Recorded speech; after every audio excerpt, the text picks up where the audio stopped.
In the past, I've missed out on books due to money. I've even gone into debt because of this hobby. But that's not going to happen to you because here's my guide to maximising your budget. Woof woof! Hey guys, it's me Marcus, aka the Mad Dog, and we're back with another video. Now with it being a new year, you might have savings goals, or there might be things that you want to do that require quite a bit of money. But then you also took up the hobby of comic book collecting, which requires quite a lot of money. And to make sure that you don't spend more than you should, or more than you can afford to, the first thing that I'd recommend to do is to know your budget. Now this one might sound really straightforward, but I really couldn't start this video with any other point, and I'm no kind of financial advisor or expert in case you couldn't tell from the fact that I'm poor all the time. But having a budget to begin with is essential. All the other tips on this video aren't going to make sense if you don't have one, but you know, still keep watching, I need the money. You can't just eyeball it or assume, because then you'll buy this book and think it's okay, and then you'll buy another and you'll think everything will be fine, and then all of a sudden you'll just have no money and a pile of books that you haven't even read yet to show for it, a credit card balance that'll be bigger than your income, and a YouTube channel where you mostly just get told that you're not a real fan all the time, speaking from personal experience. But the basics of budgeting is that you know exactly how much money's coming in each month. You then need to subtract all your outgoings that you know that you can't afford, so if you're paying for rent or your mortgage, food, gas, electricity, or whatever it is. If you take loan repayments, you take that off, and pretty much just anything that you know that you're going to have to pay whether you like it or not. Then take a good chunk out of that remaining number and put it into your savings, because yes,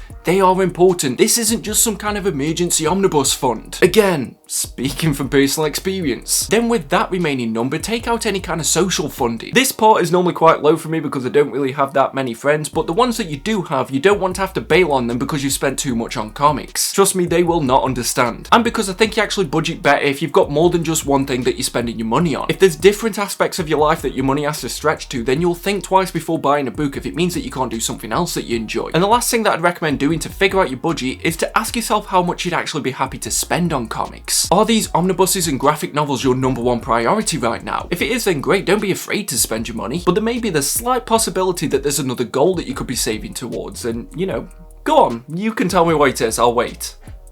So that's how you can figure out your guaranteed budget, but a way that you can increase it is by having sales and side hustles. If there's a book in your collection that you know you're never going to read again, then why not sell it and get a bit of extra cash? It's just taking up space and it could be used to fund your next order. Or could you start a YouTube channel, a TikTok, or a blog, or just something that's going to get you a bit of extra money? That can all be added to your budget without it ever touching the income that you make in the first place. But knowing what your budget is half the battle, and admittedly that's probably the most boring part of this video. So you've eaten your vegetables now, and we're going to get into the meat of it, because the first tip is to know what's coming out. So you can check out the solicitations, and a lot of different shops always have the coming soon section. So with the budget that you know that you can spend, go through and pick out the books that you want to get for the month or the week or whatever it is. Don't look at the prices just yet, but write everything down, and then what you're going to do is rank them. And some weeks you are going to have to be really brutal with this, because you have to go from your most wanted all the way to the least. And here's the catch, that no two books can be in the same position. And I'm going to take this moment to congratulate you, because you're at the hardest stage of budgeting, which is knowing that you're not going to be able to afford every book that you want. Unless you've got a really well-paying job or just a stack of money lying about, in which case I'd really appreciate you sending it my way. That budget that we spoke about is not always going to be enough to cover all the books that you want. The tips I've got later on in this video might help you to claw back an extra book or two, but if you want to find at least some enjoyment with comic collecting, you're going to have to accept the fact that there will always be at least one book that got away.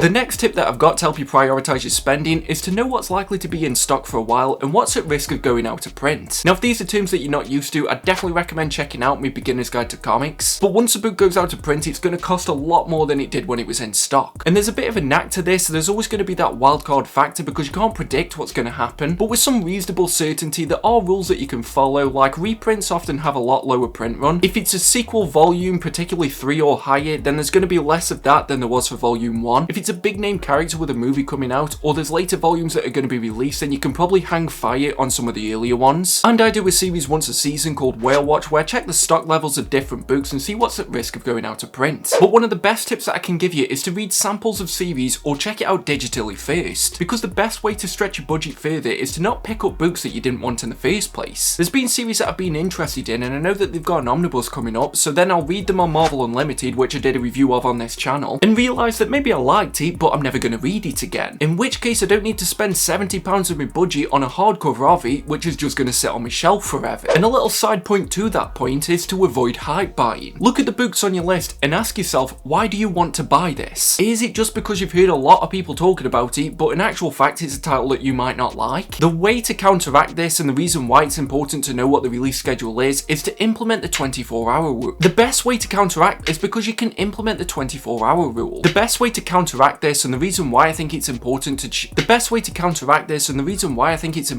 check the release schedule is because you can implement the 24-hour rule. Yeah, it took me a long time to say that. This should be pretty self-explanatory, but look at all of the books on your list and then come back 24 hours later and see if you still want them. There may be a book or two on there that snuck its way onto the list and you realise now with the benefit of hindsight that you didn't want it. My next tip, utilise deals. Whether this be pre-order incentives, which I'll talk about a bit more in a moment, or you might be interested in a less popular book that you get the feeling might go on sale at some point, you can use tactics like this which will minimise your spending and free up more of your budget. One point that I made in a video a few years ago when the channel was still really new, so that video is quite embarrassing now, was to make sure that you're using the Keeper extension. This is great if you use Chrome browser because it'll keep track of all the Amazon prices. You can set up alerts in case the price drops, and you can make sure that you're not spending more than you want to. My personal favourite deal that you can always rely on is to check out the discount codes that we've got with the channel sponsor, Organic Price Books. They've got great packaging, fast shipping and amazing customer services, and if you use code WOOFWOOF you'll get $2 off your order. And if you're ordering 3 or more books and you want them to be delivered together, make sure you use code WOOFWOOF, ship it together for 5% off your entire order. Don't worry, you can just copy and paste them from the description down below and you can use these codes as many times as you like. Another tip to help you budget, used books. Something that I've noticed in the collected editions community over the last couple of years is that there'll be a book that's really hyped up and you'll see everybody buying it, and then a few months later you'll see everybody selling it. More often than not you can strike up a really good deal, or you could buy multiple books in one go. You can maybe trade some of your books that you know you don't want to read anymore for something that you actually do, or you might just get a much cheaper price than it is if you bought it new. And there are a lot of great people in the collected editions community who keep their books in tip-top shape, and some people do seem to have this weird stigma about buying used books and they want everything new, but if you move past that you can often find a great deal, which means that you're going to free up more of your budget. Another thing that I think everybody should know is to shop around. This might sound really obvious, but you get a lot of people that will often just stick with one company, whereas if you look around you might find a much cheaper price, and things change so quickly. This time 3 years ago we didn't even have Organic Price Books, but now they're one of the best companies that you can buy from. And if you're over here in the EU or the UK, the options have opened up as well. So there are places that now specialise in these territories like Walt's Comic Shop, Read Comics, Forbidden Planet and also Comics Bugle. If you don't live in the US, it could still be quite cost effective to just pile all the books that you want into one order and get it sent across in one massive shipment. Obviously you'd have to check stuff like customs tax. I am nowhere near smart enough to really be going into detail with that, and this might seem like I'm throwing some disrespect, but I'm not. But the first time I ever looked at Books Etc's website,